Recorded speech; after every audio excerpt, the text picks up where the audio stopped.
श्रोता प्रेमियों, मैं राम सागर शास्त्री आप लोगों के समक्ष एक प्रसंग रखने जा रहा हूं, शकुंतला का विवाह। देखिए, जब विश्वामित्र की तपस्या से इंद्र का इंद्रासन हिल उठा तो इंद्र ब्रह्मा के पास गए।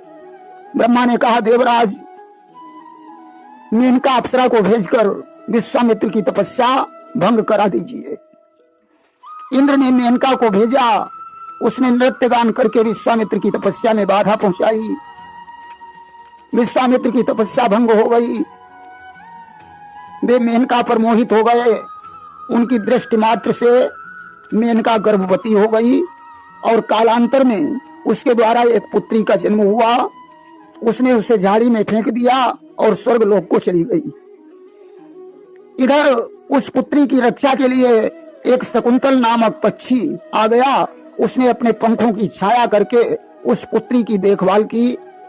अचानक कण्व उस झाड़ी के पास से होकर गुजरे। उन्होंने कन्या के रोने की आवाज सुनी। पुत्री को आश्रम में ले आए और उसका पालन पोषण किया।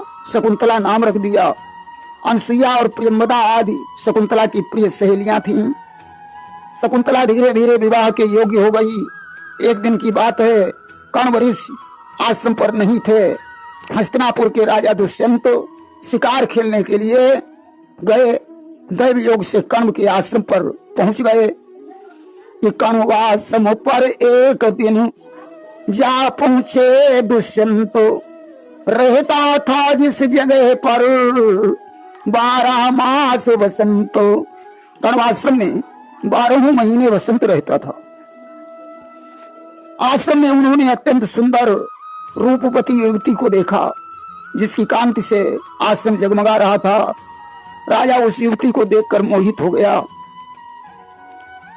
राजा ने उस सुंदरी से प्रश्न किया, हे देवी, आप कौन हैं, किसकी पुत्री हैं और इस निर्जन वन में क्या कर रही हो? आप निश्चित ही आप किसी क्षत्रिय की कन्या हो। हम पूर्ववंशी हैं और पूर्ववंशियों का चित्त कभी अधर्म की ओर नहीं झुकता। शकुंतला ने कहा, राजन, आप ठीक कह रहे हैं कि मैं गाधी तनय की पुत्री हूँ। मेनका मेरी महतारी है। वह मुझको कहीं छोड़ करके अपने लोक को सिधारी है। मैं विश्वामित्र की पुत्री हूँ। मेरी माता का नाम मेनका है, जो मुझे छोड़कर स्वर्ग को चली गई है। मेरा नाम शकुंतला है कि है परम दयालु मुनीष कण्वो, वह मेरा पालन करते हैं। इतनी ही सीमा के अंदर हम नरपति सदा विचरते हैं। महर्षि कण्व ने मेरा पालन पोषण किया। वे मेरे पिता के समान हैं। मैं इस आश्रम की सीमा के अंदर ही विचरण करती हूँ। इस आश्रम में आपका स्वागत है। कहिए राजन, मैं आपकी क्या सेवा करूं? आप आराम से बैठिए, भोजन कीजिए और जब तक आपकी इच्छा हो तब तक यहाँ ठहरिए। दुष्यंत ने कहा, सुंदरी, तुम्हें देखकर मेरे हृदय में यही आता है कि तुम मेरे साथ गंधर्व विवाह कर लो। शकुंतला ने कहा, राजन, मेरा भी यही विचार है कि मेरा विवाह तुम्हारे ही साथ हो जाए। कि तुम गुण निधि हो, गुण ग्राहक हो, मैं पहले ही से परिचित हूँ। हे मनमोहन, तुमसे पहले मैं इन चरणों पर मोहित हूँ। अस्तु शकुंतला और दुष्यंत ने गंधर्व विवाह कर लिया। राजा दुष्यंत बहुत दिनों तक कण्व के आश्रम में रहे। फिर बोले, प्रिय मुद्दतों से सुनी मेरी राजधानी है। आज्ञा दो एवं ग्रहण करो, मेरी यह प्रेम निशानी है। इसके बाद एक दिन दुष्यंत ने शकुंतला से कहा, प्रिय, अब मैं घर जा रहा हूँ। उंगली से अंगूठी निकाली और शकुंतला को पहना दी, जिसके ऊपर दुष्यंत लिखा हुआ था। राजा ने कहा, जब कण्व ऋषि आ जाएं, उन्हें शादी का वृत्तांत सुना देना और जब मेरे घर आना तो ये अंगूठी लेकर आना। इससे मैं पहचान जाऊंगा कि तुम ही शकुंतला हो।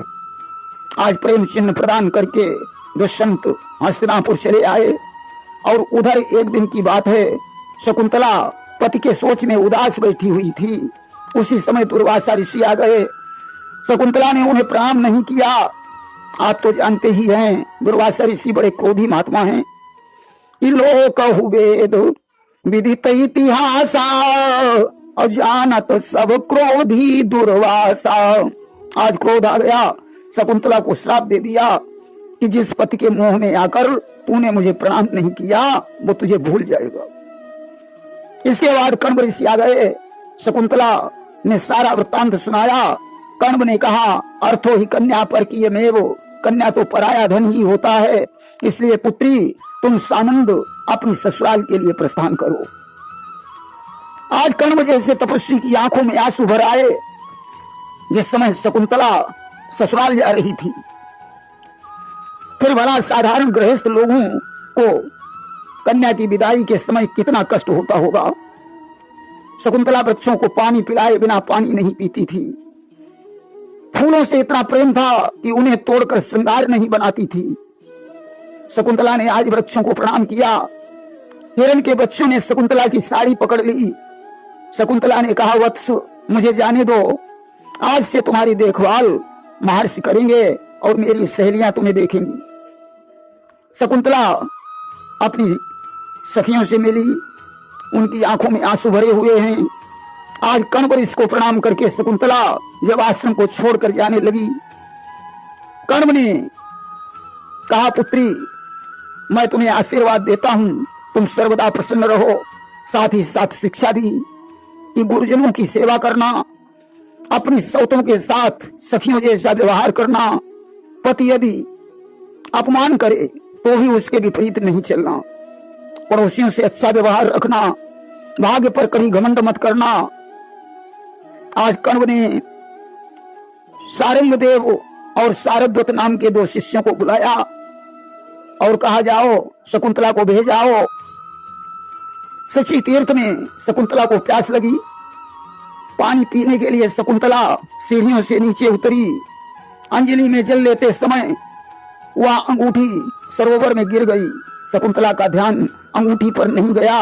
आज दुष्यंत के दरबार में पहुंच गई कि जा पहुंची भरी सभा में वह बैठे थे नपु दुष्यंत जहां। परिचय पाते ही नप बोले, मेरी तुमसे पहचान कहां। दुष्यंत ने कहा, देवी मैं तुम्हें जानता ही नहीं हूं, तुम यदि शकुंतला हो तो मेरा प्रेम चिन्ह दिखाइए। कि मेरा अंतिम जवाब है ये, रहना है तो प्रमाण लाओ, जो चिन्ह नहीं है देवी तो चाहे जहां चली जाओ। शकुंतला उंगलियों की तरफ देखती है, वहां अंगूठी ही नहीं। उसने कहा, राजन आपकी अंगूठी मेरे पास थी, परंतु कब और कहां कैसे गिर गई मुझे मालूम ही नहीं। शकुंतला ने बहुत कुछ कहा, परंतु दुष्यंत ने उसे दरबार से बाहर निकाल दिया। शकुंतला रोती हुई पुनः कण्व ऋषि के आश्रम पर लौट आई और शकुंतला की गिरी हुई अंगूठी को एक मछली निकल गई थी। और उसी मीन को एक दिन लाया पकड़ कहार, पेट चीर विस्मित हुआ मुदरी एक निहार। उसी मछली को एक दिन एक मछुआरा पकड़ लाया। जब उसने उसका पेट चीरा तो पेट से एक अंगूठी निकली जिस पर दुष्यंत लिखा हुआ था। मछुआरे ने वो अंगूठी दुष्यंत के पास भिजवा दी। अंगूठी देखकर राजा को शकुंतला की याद आ गई। उन्होंने उसका पता लगाने के लिए सेवकों को भेजा, मगर कोई पता नहीं चला। शकुंतला उस समय गर्भवती थी, अतः कण्व के आश्रम पर शकुंतला ने एक बच्चे को जन्म दिया। कण्व ऋषि बड़े प्रसन्न हुए, उन्होंने उस बच्चे का नाम भरत रख दिया। कण्व ने उसकी सुरक्षा के लिए एक काला धागा अभिमंत्रित करके उसके गले में बांध दिया और आन लगा दी कि माता पिता के अलावा जो कोई इस धागे को छुएगा तो ये सर्प बनकर उसे डस लेगा। भरत सिंह के बच्चों के साथ खेलता था, इसलिए वीर बना। आज के बच्चे किसके साथ खेलते हैं? पिल्लों के साथ। अब आप बताओ ऐसे बच्चे वीर कैसे बन सकते हैं? पहले बच्चे को लोरी गाकर माताएं सुनाती थीं, वीरों की गाथाएं सुनाती थीं। आज बच्चे को माताएं कैसे सुलाती हैं? बेटा सो जाओ, नहीं तो बिल्ली आ जाएगी, तुम्हारे कान काट ले जाएगी। बच्चा ससेट जाता है। कहानी सुनाती हैं तो किसकी? एक चिड़िया थी, ये कहानी सुनाती है। बेचारा बच्चा वीर कैसे बन सकता है? आज तो एक दिन की बात है, महाराज दुष्यंत देवराज इंद्र की सहायता के लिए गए हुए थे। वापस लौटते समय वे कण्व ऋषि के आश्रम पर पहुंचे, जहां 5 वर्ष का बालक सिंह के बच्चे के दांत गिन रहा था। ये दांत गिन रहा था खड़ा उस बच्चे के लाल, आ पहुंची उस जगह पर एक नारी तत्काल। तभी शकुंतला की सहेली प्रियंवदा आ गई। उसने भरत से कहा, सिंह के बच्चे को छोड़ दो, अन्यथा सिंहनी तुम पर हमला कर देगी। भरत ने कहा, आने दो सिंहनी को, मैं उससे भी निपट लूंगा। अचानक हाथ पांव चलाने से वो धागा छूटकर गिर गया। दुष्यंत ने आगे बढ़कर वो धागा उठा लिया। प्रियंवदा रोकती रही, ये धागा सर्प बनकर काट लेगा, परंतु तब तक दुष्यंत ने उस धागे को उठा ही लिया। अब प्रियंवदा को ज्ञान हो गया, मालूम पड़ता है यही दुष्यंत हैं। उसने राजा से पूछा, क्या आप महाराज दुष्यंत हैं? राजा ने कहा, हाँ मैं ही दुष्यंत हूं। आज प्रियंवदा दौड़कर शकुंतला के पास पहुंची कि प्रियंवदा ने जा कहा शकुंतला से हाल, पत्नी ने पति चरण ने दिया शीश निज डाल। उसने शकुंतला को सूचना दी। शकुंतला ने आकर अपने पति के चरणों में मस्तक झुकाया, भरत को आगे कर दिया और कहा, प्राणनाथ ये अपना पुत्र भरत है, इसे अपने हृदय से लगा लीजिए।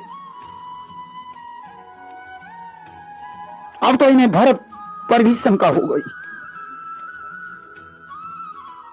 कि आकाश मार्ग से उसी समय सुर बोले, राजन रहम करो, मिल गया प्रमाण मान रखो, प्रिय शकुंतला को ग्रहण करो। उसी समय आकाशवाणी हुई, राजन यह आपका ही पुत्र है, शकुंतला को ग्रहण कर लो। अस्तु आकाशवाणी सुनकर राजा भरत पुत्र और शकुंतला के सहित हस्तिनापुर वापस आए हैं। लेकिन भरत के नाम पर ही हमारे देश का नाम भारत पड़ा।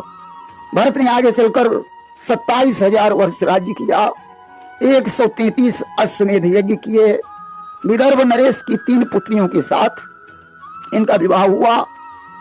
राजा के यहाँ कई काले कुरूप पुत्र पैदा हुए। रानियों ने उन्हें राजा से चुराकर गंगा जी में फेंकवा दिया। इस बात का पता राजा को नहीं चला। इसके बाद भरत जी कण्व के पास पहुंचे। कण्व ने एक मंत्र प्रदान किया और यज्ञ का आयोजन करवाया, जिससे इनके यहाँ भरद्वाज नामक पुत्र का जन्म हुआ। प्रेम से बोलिए वृंदावन बिहारी लाल की जय।